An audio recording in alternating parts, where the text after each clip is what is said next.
Kohima is witnessing the convergence of 60 overseas delegates from 27 countries. Last time I met you, I said about 29, but finally 27, and I'm told that this is one of the biggest foreign delegates who has come to Nagaland. I'm happy about that. Thanks to the CII who had been working on this. And this country includes the delegates from Argentina, Australia, Bangladesh, Bhutan, Canada, China, Costa Rica, your Côte d'Ivoire,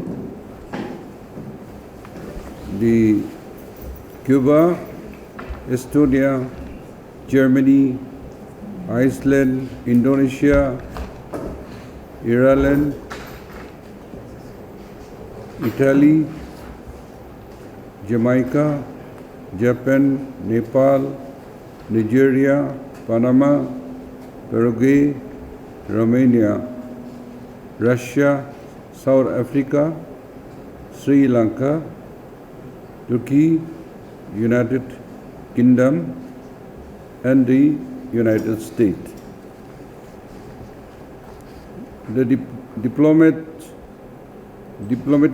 delegation includes 5 ambassadors from Cuba, Iceland, Jamaica, Paraguay, and Panama, 1 deputy head of mission from Estonia, and 2 consul generals from Costa Rica and Germany. The summit focused trade and business delegations from Bhutan, Bangladesh, Iceland, Japan, and EAU are participating at the B20 program here in Kohima. As part of the program, the CII is also facilitating business to business and business to government meetings. Visiting overseas business delegations are getting the opportunity to interact with the local industry during the B2B and with the government in the B2B session for potential investment, collaboration, and tie-ups. Over 100 B2B and B2G requests have been generated, including requests for interaction with government department, tourism, commerce, and industries, agriculture, horticulture, healthcare, and food processing. Taking advantage of the presence of large contingents of international delegates, the government of Nagaland has made elaborate arrangements not only to oversee,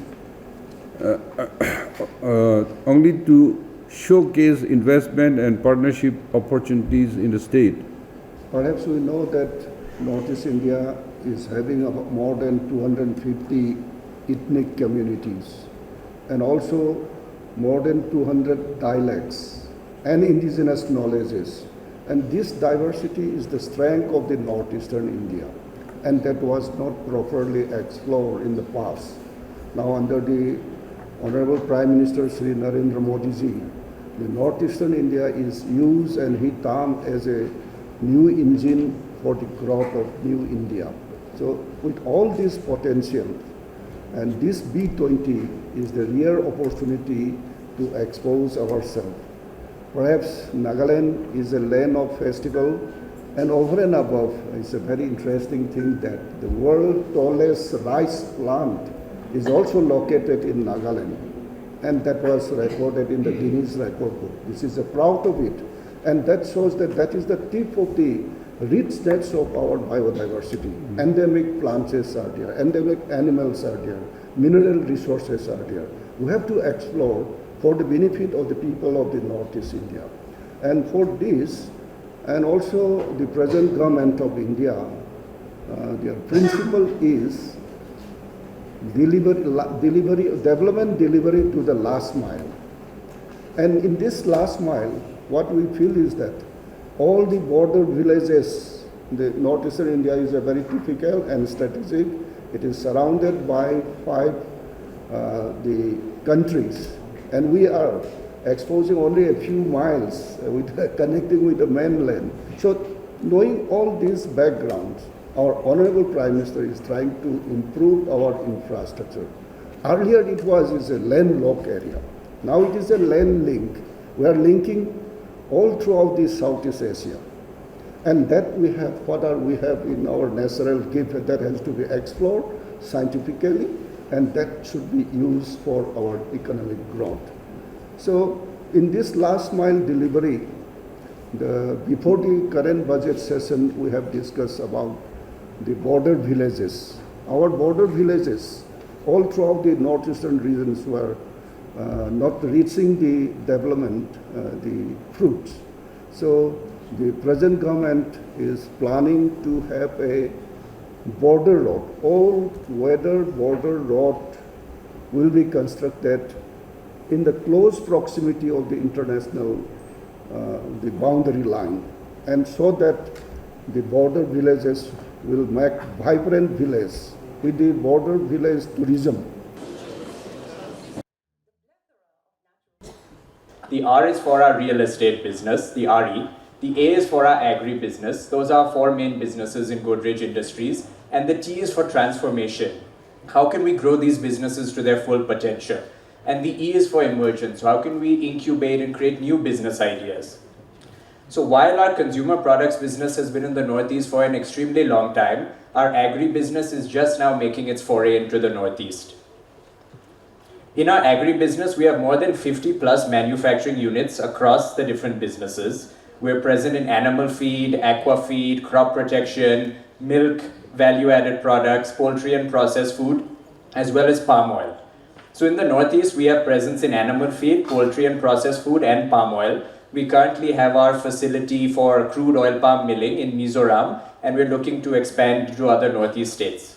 Totally across India, AgroVet touches 21,200 farmers, and we have distributors and dealer strength of more than 900. So we definitely want to bring these advantages, these benefits that we've given to farmers across the country to the Northeast. We have very strong presence, as you can see in the map, in the West and in the South. So how can we improve our presence in North, East, and Northeast? So that's what I'll be talking about today.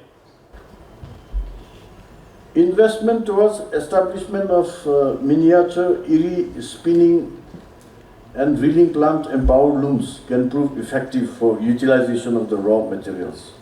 Product design, development and diversification can create and boost market avenues. Production cycle for erie. You can see the arrows, this is the production cycle. And on the left side, you can see the finished products, the silk products. This is the visual index of the various stages of production of silk. We have 21 coffee bars established for value addition to the plantations taken up in the watersheds. There is increasing market share in export of Naga coffee. Rubber plantation in Nagaland. The potential target area is 50,000 hectares. Present area under plantation 20,000 hectares. Area presently under tapping was 6,500 hectares. Present production is 16,000 hectares. We have a very strong value proposition in the world given our strategic geographic location, as most countries in the Caribbean do, being at the nexus of North, South, and Central America.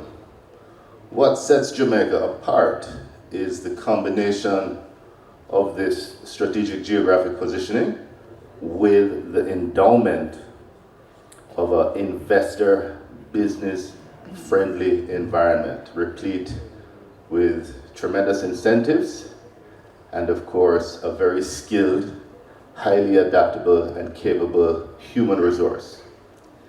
And it's these that put us in a position to be a leading investment destination in the Caribbean and Latin America today. We are globally recognized as being ranked 6th globally in terms of starting a business. I believe you can start a business in Jamaica now in less than 48 hours, which is quite impressive. But more importantly, we see other gains being made, particularly in public partnerships. Jamaica is ranked as being number 4 in the Caribbean and Latin America.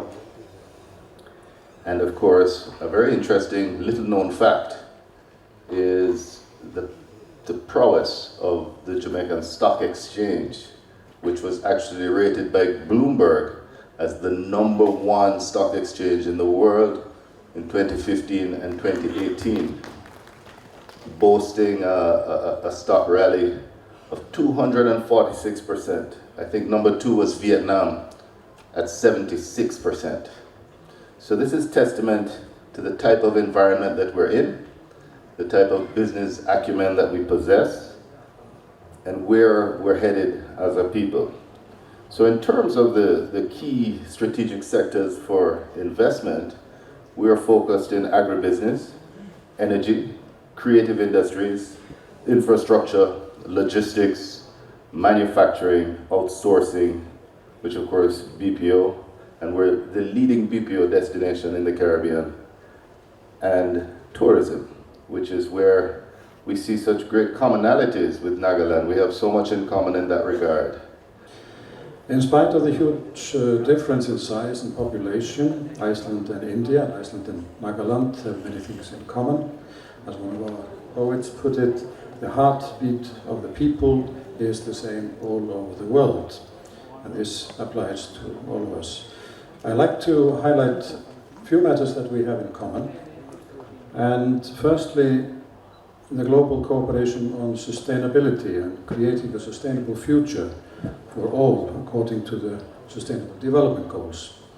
We have directed our efforts to protect the natural resources of the ocean, fish stocks, and promote the utilization of renewable energy, sustainable energy, especially geothermal energy, which is also in abundance in India, especially here in the northern part of the country. We welcome the emphasis of the Indian and the Nagaland governments on sustainability that aims to promote green energy and better quality of life for future generations. Secondly, I would like to mention tourism. And one only has to look around to see the great potential for a robust tourism sector in Nagaland.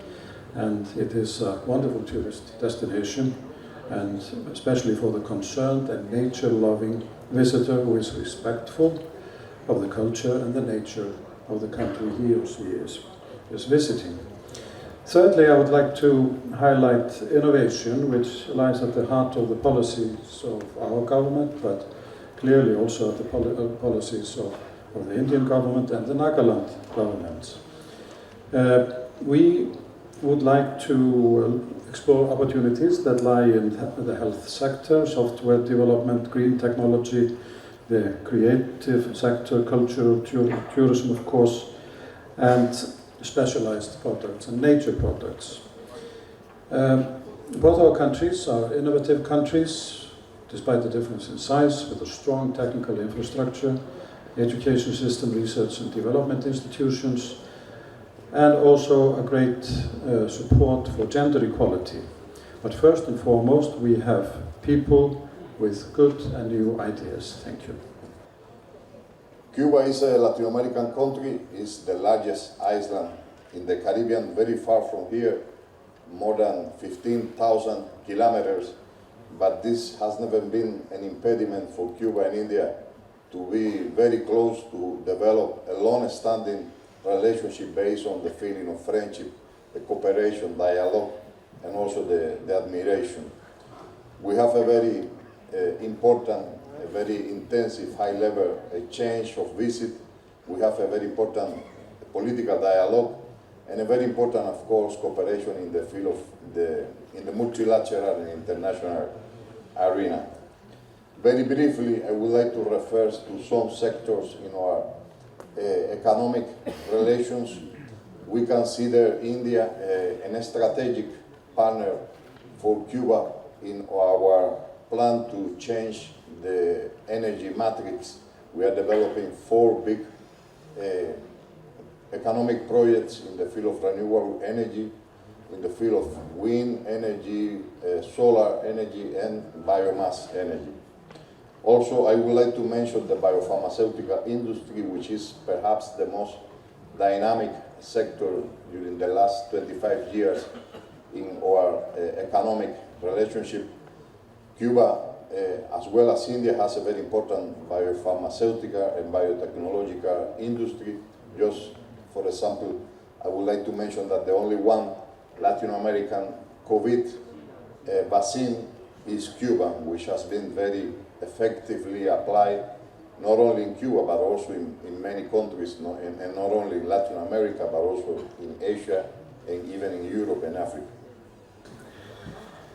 I think that the fact that the government of India is inviting us to Nagaland, despite of some ongoing demands from civil society that we could have read about today in the papers, is a sign of the maturity of the Indian democracy.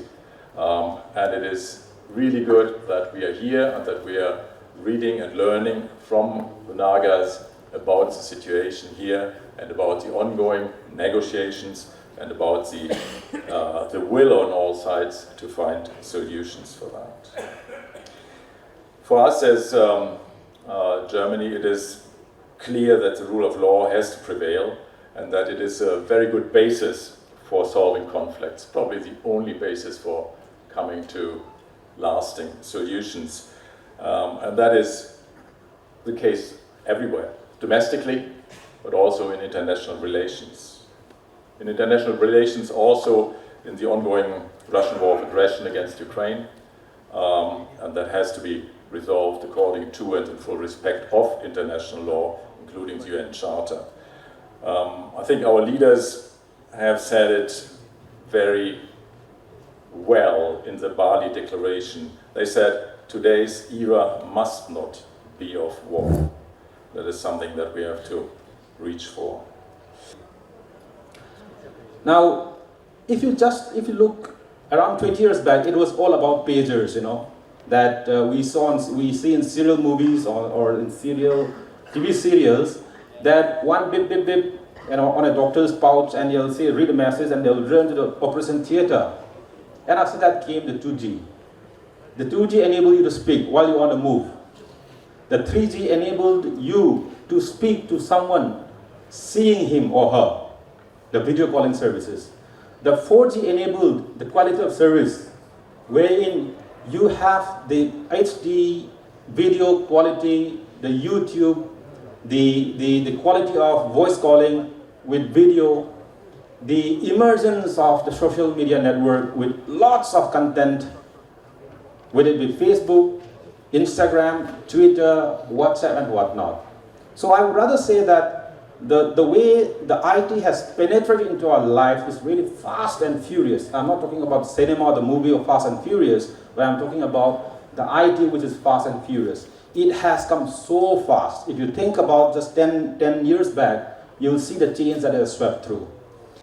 This is the only region in the world which has all types of silk, Eri, Buga, Mulberry, and now also Tussar. And so another thing that's unique about Northeast textiles is that it's a totally women-centric activity. Unlike many other parts of the country, most of the weavers and spinners are women. In fact, almost all women traditionally learn how to spin and weave fabric. And we have all seen how different festivals in different tribes are associated with textiles. In fact, I was told yesterday that the people who know could recognize the tribe of each of the performers by just looking at what textiles they are wearing. It is a wonderful opportunity to grow the textile industry in this region. This opportunity is worth more than $3 billion, and there's an opportunity to create more than 200,000 new jobs. This is the only part of the world that has more than 3 million trained weavers. That's a huge pool of talent that's already readily available. Muga silk is a geographically protected variety of silk, and it is present only in this region, anywhere in the world. And another interesting thing is that only 50% of the demand for this material is met by the current production for various reasons. Eri silk is another variety that is endemic to this region, and it has a very good potential in farming as well as in downstream activity like spinning, weaving, value addition. In fact, there are great opportunities in all aspects of production and consumption in the entire value chain in the region itself. However, all of this opportunity is not getting exploited to its full potential due to different problems that exist at the different stages of input, processing, and market accessibility.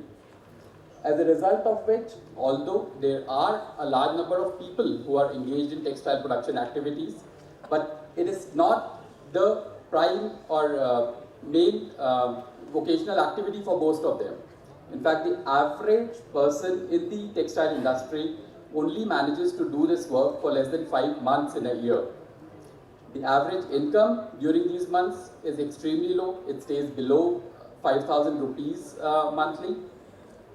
And then the region is still majorly an exporter of the raw material. It is not yet able to convert the raw material that is locally grown into finished goods, and thus losing out the opportunity of creating the jobs and creating a market for the products locally.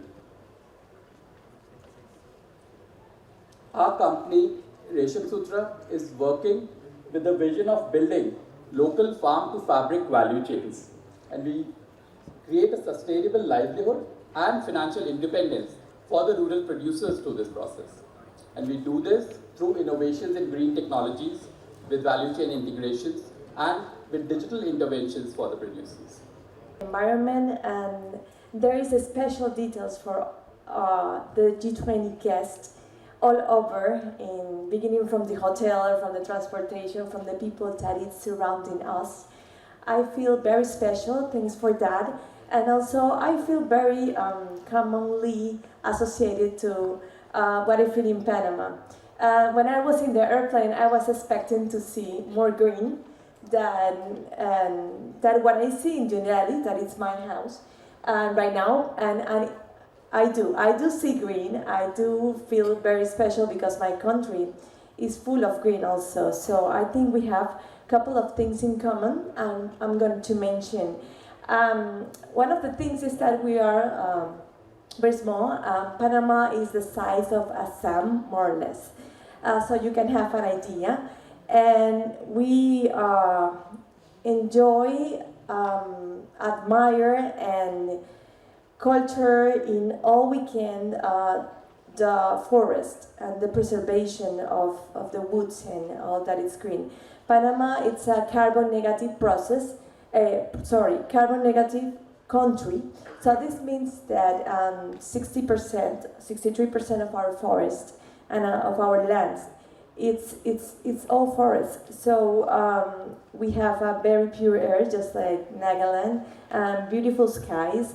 And we really try to work in the sustainable development in all the possible ways we can. We also are a country of low population. We are only 4 million people, and the most important thing is that we admire and have 7 groups of tribal people in Panama, which are very different from each other and have different dialects. And just like Nagaland, they have their own land given by the government since 1950. That makes us a country that appreciate not only the forest but the tribal traditions. And an example of this is that just in my presentations, I am always with my tribal kind of textiles that we use in Panama to promote the admiration for our tribal. From different culture, nationalities, seemingly with very detached courses of history over time. However, the destiny and the future of every nation, their people on this earth, is interconnected and related. And the theme of India's G20 presidency, One Earth, One Family, One Future, brings to the forefront our shared oneness in every aspect. As we live in a world which is interconnected in all aspects, there arises the utmost need to come together and cooperate, particularly for the economy. It is one of the most significant, determined, greatly shaping the lives and livelihood. The G20 forum provides the perfect platform for international economic cooperations for the benefit of all of us. It gives us great pleasure to host this very significant G20 business meet for the benefit of the state and the entire Northeast and the country. The state economy is mainly centered, as you are aware and had also mentioned, around agriculture and allied activities, with about 70% of our populace being dependent on these sectors alone. In one important aspect, it is exceptionally different. The bulk of our agriculture products are organically produced. This has been possible as farmers utilize natural manure and traditional practices. And of course, the Himalayan regions' lands are extremely fertile, being a young soil. The state also has a much lower population density at 119 persons per square kilometer. The rest of the country is more, and we enjoy a very favorable landman ratio. The tropical and subtropical climate in the region is suitable for the growth and cultivation of agriculture products. Some items including, as mentioned, king chili and the most renowned, the sweet cucumber, and the unique tomato, which is known as tree tomato. It is ready to eat raw when it is ripe, and it tastes sweet, and it is very delicious. As you are aware, king chili, which is the world's hottest occurring pepper, and this has gone to the Guinness Book of Records. The tropical fruits and vegetables, especially pineapple, papaya, and passion fruits, which due to their striking taste, flavor, and quality. Besides that, the exotic fruits like kiwi, avocado, dragon fruits, and persimmons are growing in abundance and are being marketed with high demand. This has been set up for end-to-end investment.